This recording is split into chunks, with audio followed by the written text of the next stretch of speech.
Hi, my name is Isaac, and I am an artist and a designer, and I also teach art here in Bend, Oregon. I work a lot with authors designing their book covers. So, what I wanted to do is sort of take you through the process of cover design so that you can work on your own if you're good with Photoshop, or so that you can create or so that you can communicate effectively with an artist and say exactly what you want and sort of talk about the elements of design that you would like for your book cover if you are an author and you're working on the same project. Okay, let's get started.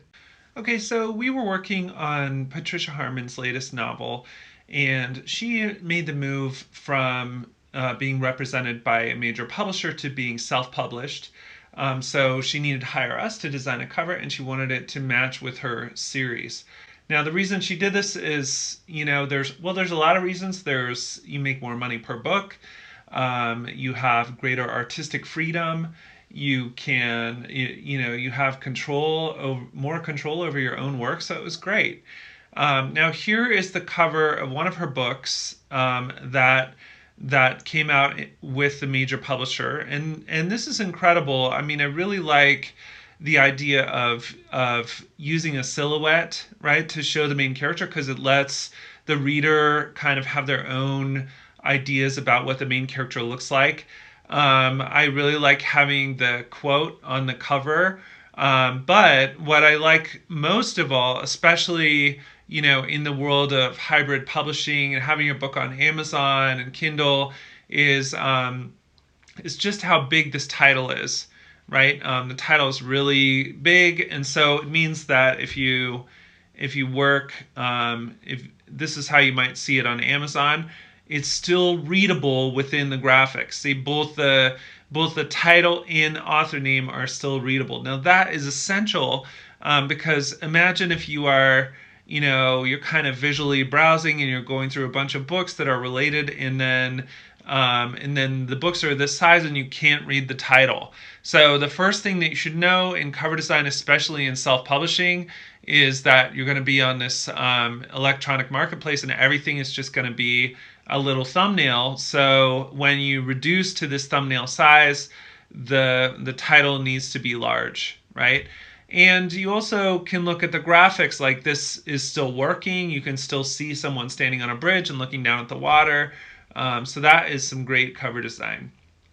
Now, another trick here is, especially in a novel like this, where it's very personal, and a lot of the text might come from diary entries. You might be interested in a handwriting font. There's a million handwriting fonts out there, but a lot of them are pretty hard to read, and a lot of them are so scripty that they don't really look like they could be real handwriting. So as you are designing a cover and you want a handwriting font, you'll search and search, and you'll probably stumble over this font. You'll be like, oh, that's perfect. It actually looks like a font that someone would actually write. Like, it looks like someone's real handwriting. And the other nice thing about this font is it's still readable. Even from far away, you can still make it out, right? So this font is, when I was recreating this cover, I was like, wow, that's a really nice font. I hope I find something close to it. And I found that exact font just by eyeballing it, and it's called Dear Sarah. So it's a font that a lot of designers use when you want to use a title font that looks like handwriting, and you also want one that is still readable and doesn't just devolve into curlicues. So it's kind of the perfect font. And if you were in that same situation, you're browsing fonts, you'll stumble across it too, even if you don't remember the font name. Yeah, it's a great font. So the combination of this script font, then with all caps of a serif font, I believe this is Garamond or something like that. It looks really nice, and then it's a little unusual to set the author's name in lowercase like that, but that still looks nice too. It hangs together really nicely. The color's really powerful, like just flat orange, and then with this beautiful reflection here. It's a really successful cover. So when we first started talking with the author, We wanted everything to fit right in with the cover design that she already had in her previous books. And we liked that idea of a silhouette where you could sort of imagine the character. And we wanted the continuity of using those same fonts. So the novel was about basically someone that was a slave and escaped to freedom. And the book is called A Midwife's Song, O Freedom. So we wanted something that really provided that feeling of having freedom, like running out into a field for the first time and feeling that your life is changing. So we wanted that emotionally.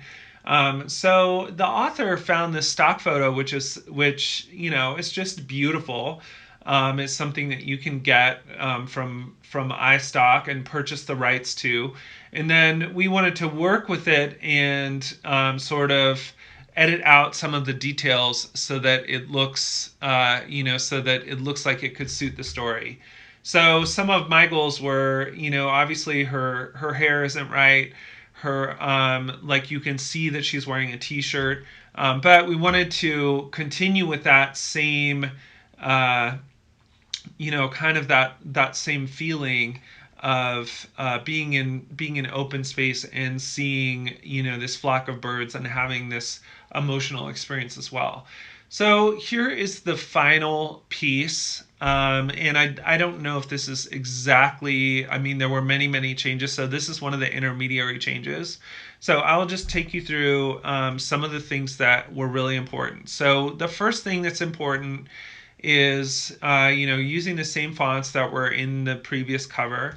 And then also being able to scroll down to here and seeing this in the marketplace and being able to still read the title, still read the author's name, etc. So this all looks pretty effortless, but you can see there's a lot of changes that we made. So first of all, the color of the sky, like this whole picture was just kind of neutral, even though it was really pretty well composed.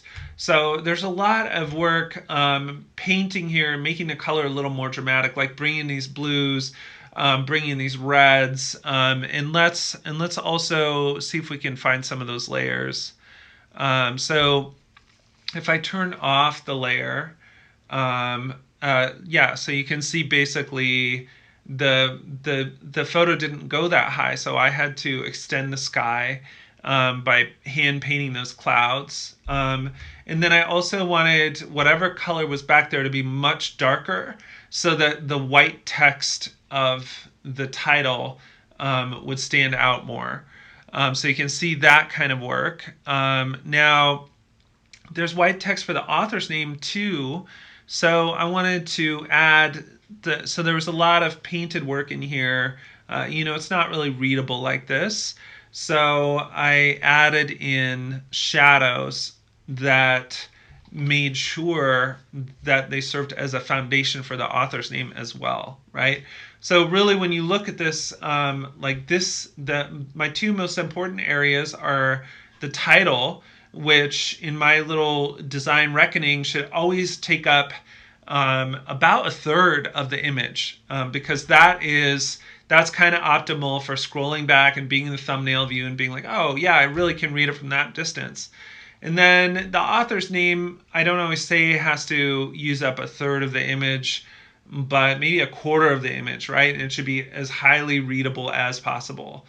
Now, when you zoom in, there's also a ton of painting to the figure itself, just to make sure that we changed it into a silhouette, that we painted in the figure's hairstyle so that she had braids. And then there's also something about, not being too heavy-handed with the painting, right? So to me, this looks like braids, but, I wouldn't really get in here and add, too many physical details because they would stand out from the overall silhouette nature of the figure, right? And so we have that beautiful sense of being able to imagine this instead of, showing a real photograph. And then finally, all of this, like this light is something that we created as well. because we really wanted that sense of, being in this field of light and having this new personality that washes away the old personality. So all of that, and that's about the transformation of the character, right? So all of that is secondary. The emotion of the image is really secondary to the text being readable, right? And those proportional rules of saying like, oh, this should be, this distance here really should be about a third of my image, and then in this third, this should be mostly blank. That's a good rule of thumb. This should be mostly blank just so you can read the title, and then this should be about a quarter of my image, and yeah, that's about right. And that also should be really uncluttered and mostly blank too. So the image does one thing, but just having the author's name readable and the title readable means more than any image. Like you can have a book cover that's completely black and then have the title be in white text and the author be in white text, and that would look great, right? If you designed it well.